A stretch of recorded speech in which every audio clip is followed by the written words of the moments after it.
اور فل ٹریسی نے insight Peoples temple کے عنوان سے ایک تحقیقاتی رپورٹ شائع کرنے کا ارادہ کیا تو جم جونز نے گیانا میں اپنے لیے محفوظ مقام تیار کروا لیا اور اپنے ہزاروں پیروکاروں کے ساتھ گیانا منتقل ہو گیا، جہاں اس کے پیروکار اپنی مذہبی سرگرمیاں سرانجام دینے کے لیے مکمل آزاد تھے۔ اب یہ پیپلز ٹیمپل ایک باقاعدہ مذہبی فرقہ بن چکا تھا جو ان سیاہ فام امریکیوں کے حقوق کی حفاظت کا دعوے دار تھا جنہیں امریکہ میں نسلی امتیاز جیسے مسائل کا سامنا کرنا پڑ رہا تھا۔ شاید یہی وجہ تھی کہ لوگ اس فرقے میں بہت تیزی سے شامل ہو رہے تھے۔ جونز ٹاؤن آ کر جم جونز کچھ مزید کھل گیا۔ اس نے باقاعدہ اپنے مذہبی پیروکاروں کو بلیک میل کر کے ان کے پاسپورٹ ضبط کر لیے۔ اس کے علاوہ ان سے فنڈز کے نام پر لاکھوں ڈالرز وصول کرنے شروع کر دیے۔ مزید اس نے اجتماعی خودکشی کی ریہرسل بھی شروع کر دی تھی، جو پیروکاروں کے لیے بڑی عجیب بات تھی۔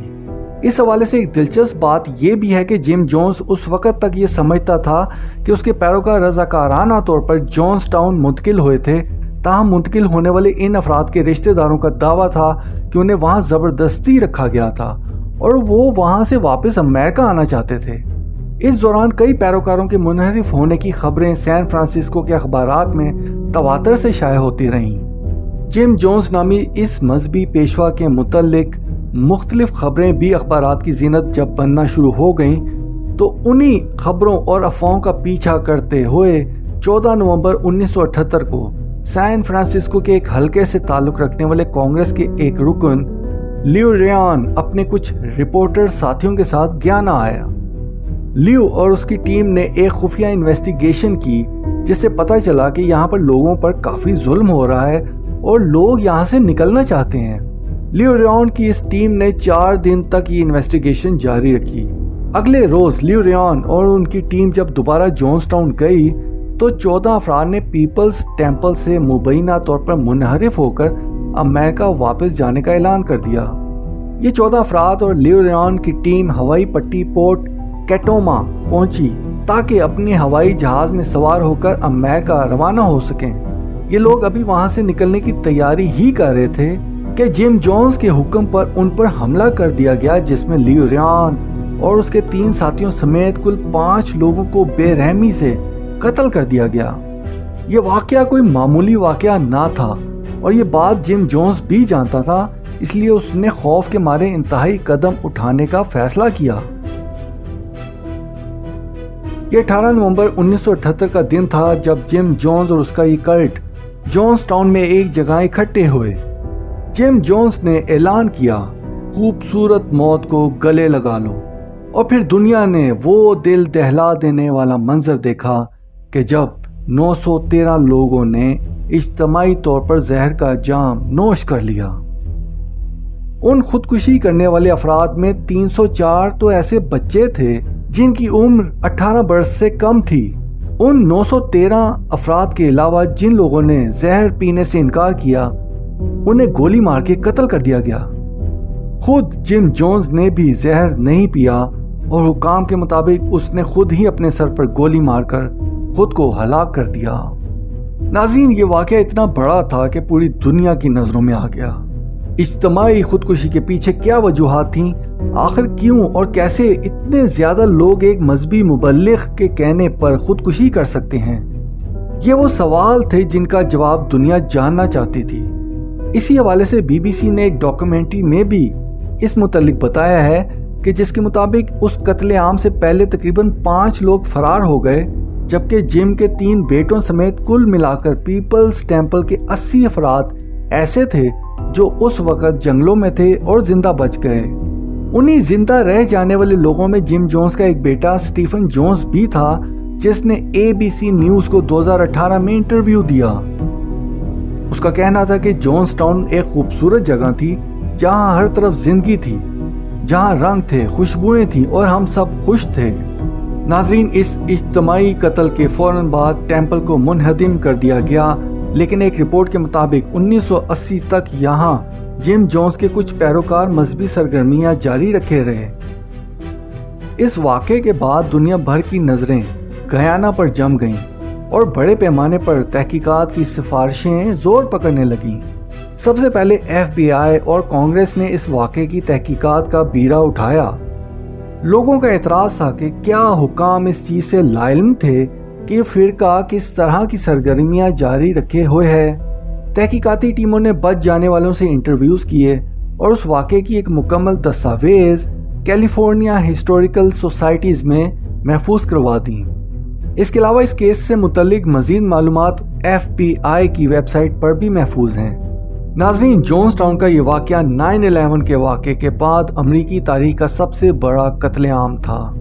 اس پر ڈاکومنٹریز اور فلموں کے علاوہ کئی کتابیں بھی لکھی گئیں۔ سوال یہ پیدا ہوتا ہے کہ امریکہ جیسے معاشرے میں ایک شخص کیسے مذہب کے نام پر لوگوں کو اکٹھا کر کے اتنا بڑا قدم اٹھا سکتا ہے، اور آخر زیادتیوں اور ظلم کی اتنی رپورٹس کے بعد بھی محافظ ادارے کیوں خاموش رہے؟ ناظرین، امید ہے آپ کو آج کی انمول کہانی پسند آئی ہوگی۔ اس حوالے سے کامنٹ سیکشن میں اپنے خیالات کا اظہار ضرور کیجیے گا۔ شکریہ۔